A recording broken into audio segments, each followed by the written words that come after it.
bánខ្ញុំទៅដល់នេះហើយនេះមើលរបស់បងនោះនៅពលានយន្តហងគេហៅឡានមិនបានទេពួកយើងទៅទទួលគេហើយបាទ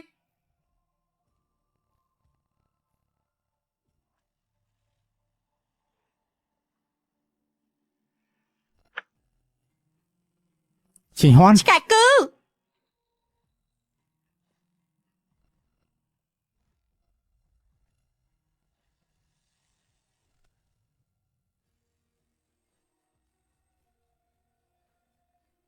ឆ្កែគូឯងនេះដឹងថាយើងត្រឡប់មកវិញហើយណាមិនព្រមទទួលយើងទៀតឯងចោលប្រឆាំងជាមួយយើងខ្ញុំមិននឹងហ៊ានប្រឆាំងនឹងអ្នកនាងទៅគ្រាន់តែនាងទូរស័ព្ទមកភ្លាមខ្ញុំក៏មកផ្លេចតែម្ដងនាងជាអ្នកណា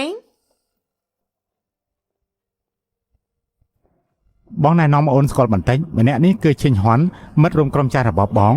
នេះគឺជាវិនអ៊ីនីងគ្រូបង្វឹករបស់ក្រុមពួកយើងនាពេលបច្ចុប្បន្ននេះហើយនាងក៏ជាមិត្តស្រីរបស់ខ្ញុំដែរណាជាមិត្តស្រីឈិញហ៊ុននាងតែងតែមានចរិតបែបនេះរហូតមកអូនកុំប្រកាន់នឹងនាងអីសួស្តីឯងនេះរកបានប្រពន្ធស្អាតយ៉ាងនេះហើយឯងហ៊ានលាក់ពីយើងផងឯងចង់ស្លាប់មែនទេខ្ញុំមិនណាហ៊ានលាក់ឯងនោះគឺមកពីឯងរត់ទៅបរទេសទាំងតែគ្មានដំណឹងសោះទោះជាខ្ញុំចង់ប្រាប់ឯងកំឡុងថាតាក់ទងទៅតាមណាដែរយ៉ាងម៉េចឯងចាំមិនទៅយើងហ៎ម្នាងនាំគ្នាឡើងឡានទៅនៅទីនេះគេមិនឲ្យចាក់ឡានយូរពេកទេនាងប្រច័ណ្ឌហើយ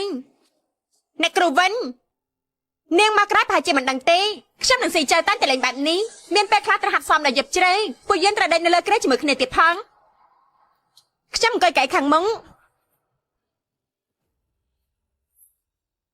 គូស៊ីចៅកែនេះមិនមែនយើងតែងតែអង្គុយរហូតមកទេហ៎យ៉ាងម៉េចយើងចេញទៅបរទេសតែ5ឆ្នាំសោះក៏ខ្លាចជារបស់គេហើយនេះបើមិនចង់ឲ្យឈិញហ៊ុនអង្គុយនៅខាងមុខទៅកៅអីខាងមុខរបស់អ្នកប្រដាំងឡានគឺមានដៃគូទៅគេអាចអង្គុយបានតើបងយល់ទេនេះអង្គុយកៅអីខាងមុខនេះទៅត្រង់នេះមានតែអូនម្នាក់គត់ដែលអាចអង្គុយបានសំទើព្រោះខ្ញុំទម្លាប់អង្គុយទៅហើយ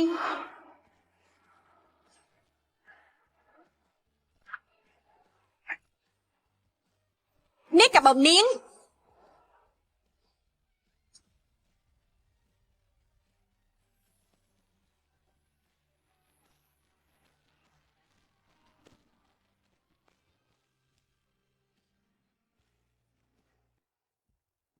នេះកាបូបនាង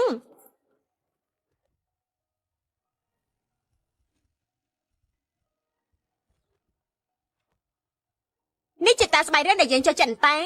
លលានអញតែមានវារហូតទេពិតជាល្អមែនភេសជ្ជៈទទួលភ្ញៀវប្រើតាស្បៃរឿងទៅព្រោះសិចគេចូលចិត្តវានេះជា sticker ផ្កាជរត់ដែលខ្ញុំបានបន្តែឯមិនដែលបោះវាចេញសំបីតែមួយ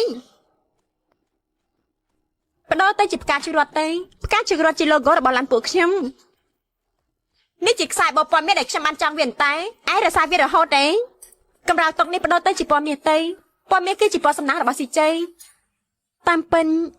អ្វីដែលខ្ញុំបានស្គាល់ពីគេសុទ្ធតែមានជាប់ពាក់ទោះនឹងនាងទាំងអស់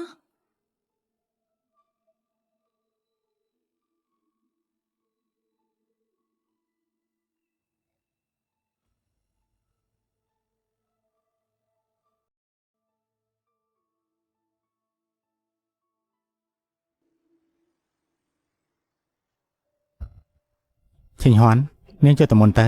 ខ្ញុំនៅមានពាក្យខ្លះចង់និយាយជាមួយនឹងអ៊ីនីងបានបញ្ញាបន្តិចទៅកុំឲ្យប៉ះហើយនឹងយើងចាំយូរពេកបងសុំទោសផងឈិញហ៊ុនគេខានត្រឡប់មកវិញយូរហើយដូច្នេះទើបបងស្របតាមនាងរហូតទៅមិនអីទេវាមិនសំខាន់ទេចាំពេលក្រោយចប់កម្មវិធីនេះឲ្យមានរឿងខ្លះចង់និយាយជាមួយបងគឺអូនចង់រៀបការជាមួយបងមែនទេតាមពិនគេមិនខ្វល់ពីអារម្មណ៍របស់ខ្ញុំឡើយប៉ុន្តែគេខ្លាចខ្ញុំសុំរៀបការប៉ុណ្ណោះតើបងគិតយ៉ាងម៉េចបងនៅក្មេងហើយនៅក្រុមកំពុងស្ថិតនៅដំណាក់កាលនៃការចម្រើននៅឡើយទេបងមិនចង់រៀបការលឿននេះទេបើមិនអញ្ចឹងអូនចាំបោះប្រហែលឆ្នាំទៀតទៅតើត្រូវចាំប្រហែលឆ្នាំទៀត ចាំបង5ឆ្នាំទៀតចុះ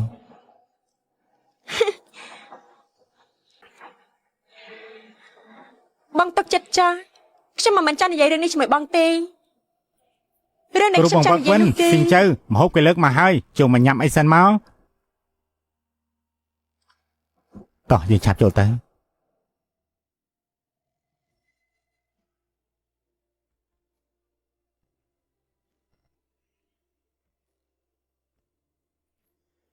មកចូលមួយ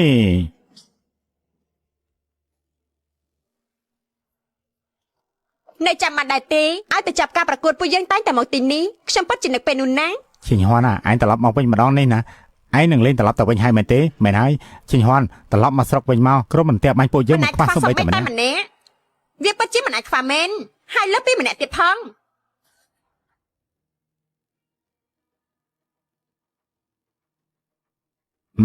ហ៎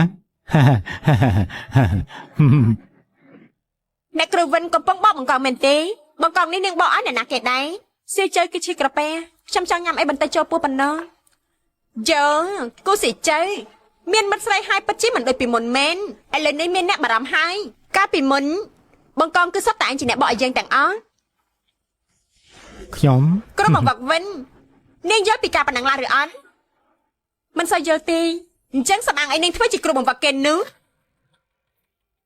កាលពី4ឆ្នាំមុនអ្នកឧបត្ថម្ភក្រុមរបស់យើងសោកខំស្រាប់តែគេដកការឧបត្ថម្ភហើយគ្រូបង្វឹកវិញក៏បានមកជួយពួកយើងតាន់ពេលជួបការលំបាកគ្រូបង្វឹកវិញនោះណាទោះជាគាត់មិនសូវស្គាល់ពីការប្រកួតប៉ុន្តែគាត់យល់ពីការគ្រប់គ្រងចាប់តាំងពីគ្រូបង្វឹកវិញមកគ្រប់គ្រងពួកយើងមកលទ្ធផលក្រុមរបស់ពួកយើងស្រាប់តែខ្លាំងឡើងជាបន្តបន្ទាប់រហូតអាចចូលរួមការប្រកួតអន្តរជាតិទៀតផង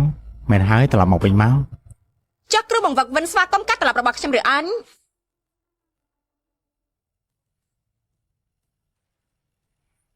ស្វាគមន៍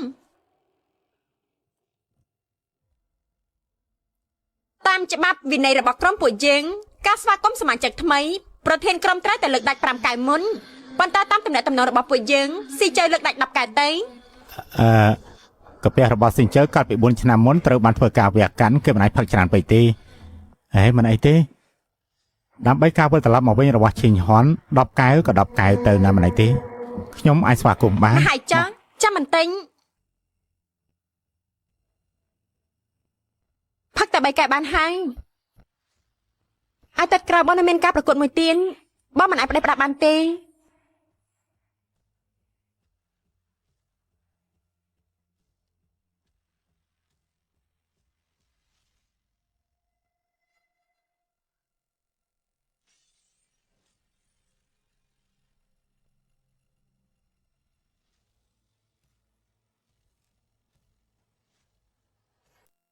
មិនមែនទេបងស្រីនេះគឺជារឿងខ្ញុំនឹងគូស៊ីចៅប៉ុណ្ណឹងទោះជាបងជាគ្រូបង្វឹកវាមានអីតាក់ទងនឹងបងនឹងលើថាឆ្នាំនេះបងអាយុ30ឆ្នាំទៅហើយរបៀបដែលក្មេងៗពួកយើងលេងបើបងអាចមើលបានក៏មើលទៅតែបើមិនអាចមើលបានទេនោះក៏ចេញទៅយល់ទេ ឈិញហន់ណែគ្រូបង្វឹកវិញមិនមែនចំមានន័យបែបហ្នឹងទេ នាងចាត់ទុកជាគ្រូបង្វឹកស្អីមិនមែនគ្រាន់តែប្រើលុយប៉ុណ្ណោះគូស៊ីចៅថ្ងៃនេះគឺជាការជួបជុំមិត្តចាស់របស់ពួកយើងឯងនាំមិត្តស្រីរបស់ឯងមកធ្វើឲ្យខូចអារម្មណ៍របស់យើងយ៉ាងម៉េចមានមិត្តស្រីឲ្យឯងលេងខ្វល់អារម្មណ៍ពួកយើងហើយមែនទេនៅពេលដែលនាងនិយាយកុំក្រអឺតក្រទមពេញខ្ញុំជាគ្រូបង្វឹកខ្ញុំត្រូវទទួលខុសត្រូវចំពោះសុខភាពរបស់ស៊ីចៅនេះមានន័យថាម៉េចឯងស្ដាប់តាមមិត្តស្រីរបស់ឯងឬក៏ស្ដាប់តាមយើង10កែវមិនអាចខ្វះសំបីតែ1កែវ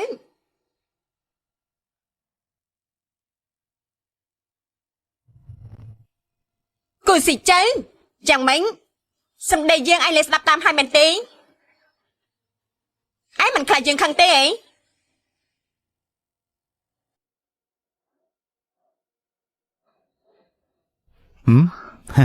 បានខ្ញុំនឹងផឹង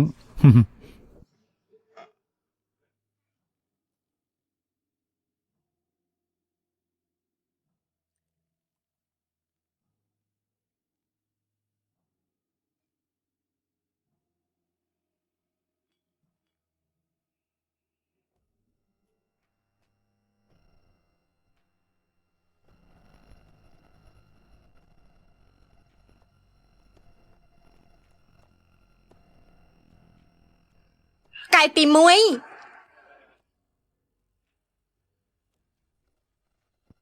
កាយទី2កាយទី3បញ្ញាបន្តិចទេកាយទី4 ថ្ងៃនេះខ្ញុំសប្បាយចិត្តណាស់ កាយទី5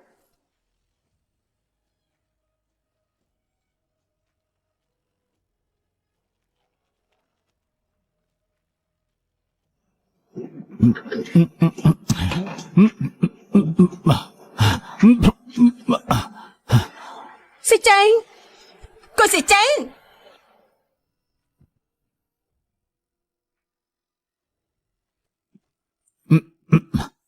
លោកសៀវ សិនចេញហន់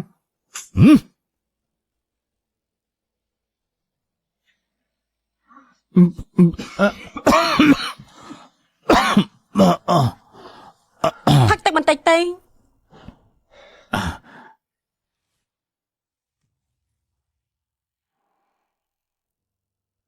បងដឹងថាហេតុអីក៏អូនខឹងនឹងបងហើយគឺអូនប្រច័ណ្ឌនឹងបងតាមមែនទេ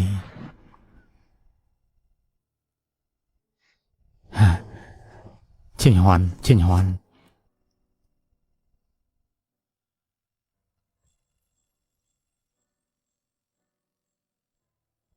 នាងក៏ស្រឡាញ់ខ្ញុំដែរតើត្រូវដែរទេហ៎នាងរើអាងខ្ញុំថ្មើងគ្មានបទពិសោធន៍ឥឡូវនេះខ្ញុំមានបទពិសោធន៍អស់ហើយខ្ញុំដឹងថាត្រូវស្រឡាញ់គ្នាយ៉ាងម៉េចខ្ញុំដឹងថាត្រូវធ្វើឲ្យមនុស្សស្រីសប្បាយចិត្តយ៉ាងម៉េចខ្ញុំមានបទពិសោធន៍គ្រប់គ្រាន់ដែរហើយអ្វីដែលនាងចង់បានខ្ញុំបានហ្វឹកហាត់ច្បាស់លាស់អស់ហើយហេតុអីបានជានាងយំអញ្ចឹងបើសិនជានាងយល់ព្រមតាក់ទងជាមួយនឹងខ្ញុំនឹងទៅសុំបាយជាមួយនឹងវិនអ៊ីនីងឥឡូវនេះតើនាងដឹងទេវិនអ៊ីនីងបានសុំខ្ញុំរៀបការហើយខ្ញុំមិនចង់រៀបការជាមួយនឹងគេទេមនុស្សដែលខ្ញុំស្រឡាញ់នោះគឺជានាងណាឈិញហន់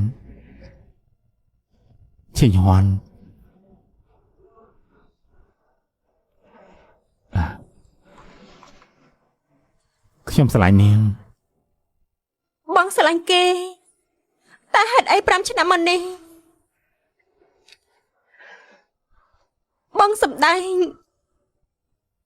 ធ្វើជាស្រឡាញ់ខ្ញុំធ្វើអីតាមពិតទៅការសម្ដែង